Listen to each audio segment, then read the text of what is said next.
मी नंदिनी.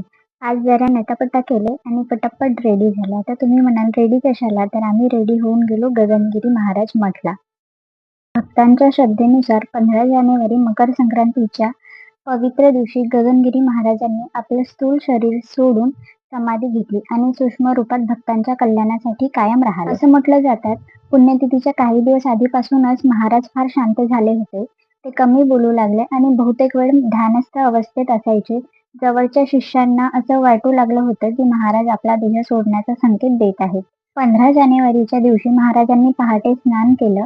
नंतर थोडा वेळ मौनात बसून त्यांनी शिष्यांना फक्त एवढंच सांगितलं, मी कुठेही जात नाही. जो श्रद्धेने मला हाक मारेल मी त्याच्या जवळ असेल. यानंतर महाराज शांतपणे समाधीत लीन झाले. तेथील भक्त सांगतात की त्यावेळी परिसरात एक विलक्षण शांती, पवित्रता आणि दिव्यता पसरली होती. आजही अशी श्रद्धा आहे की 15 जानेवारीला महाराजांच्या समाधीस्थळी मनापासून ध्यान केल्यास मनाला अपार शांती मिळते, अडचणींना मार्ग सापडतो आणि गुरुकृपेचा अनुभव येतो. म्हणूनच दरवर्षी 15 जानेवारीला गगनगिरी महाराजांची पुण्यतिथी मोठ्या श्रद्धेने पार पाडली जाते. आणि याच गोष्टीच्या अनुभवासाठी मी सुद्धा आज खोपोली येथे गगनगिरी महाराज मठमध्ये गेले आणि माझ्यासोबत माझी फ्रेंड सुद्धा होती. आज पुण्यतिथीचा दिवस असल्या कारणानं सगळीकडे खूप अशी गर्दी होती आणि गर्दी असल्यामुळं समाधी मंदिराकडे जाण्यासाठी अशी लांब रांग लागलेली होती. आम्हाला सुद्धा त्या रांगेमध्ये लागावं लागलं आणि रांगेमध्ये लागलोच नाही तर आम्हाला समाधी मंदिराकडे जाण्यासाठी जवळजवळ 3 ते 3.5 तास लागले मंदिरापर्यंत पोहोचायला.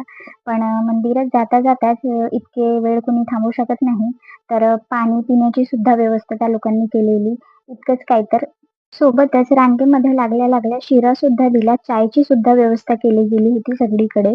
ची व्यवस्था केली गेली. आम्ही असं दर्शन घेतलं. त्याच्यानंतर समाधी मंदिराकडे जाण्यासाठी सुद्धा फार लांब रांग लागली होती. आम्ही इथे रांगेत लागलो आणि समाधी स्थळाकडे जातेवेळी मधून नदी लागते. पाताळगंगा म्हणून नदी आहे. ती नदी तुम्ही पावसाळ्यात कधी गगनगिरीला व्हिजिट केलं तर इतकी भारी, इतकी छान, म्हणजे संपूर्ण नदी अशी फुल भरलेली असते. आणि समाधी मंदिराकडे जाताच इतकं छान आणि शांत वाटत होतं.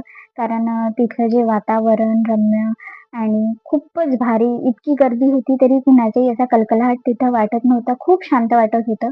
आणि सांगायचं झालं म्हणजे आज पुण्यतिथीचा दिवस असल्या कारणानं तेथील जे सजावट केलेली ती इतकी लक्षवेधी होती, जणू एकदा बघितलं की बघावंच वाटत होतं. सोबतच मंदिराच्या पलीकडे कीर्तन सुद्धा चालू होतं आणि भजन पूजन सुद्धा लोक आपापल्या श्रद्धेनुसार करत होते. आम्ही समाधी स्थळाचे शांतपणे दर्शन घेतले. दर्शन घेतल्यानंतर आम्ही भोजनालयाकडे गेलो. भोजनालयात गेल्यानंतर सगळीकडे खूप अशी गर्दी होती. आम्ही पण भोजन घेतलं आणि जेवण घेतल्यानंतर आज जेवणामध्ये खूप छान असं जेवण होतं. हल्ली कुपन असते पण आज फ्रीमध्येच होतं. आम्ही जेवण वगैरे केलं निवांत आणि घरी परत निघालो. तुम्ही यदा कदाचित खोपोलीला व्हिजिट केलं तर गगनगिरी नक्की जा.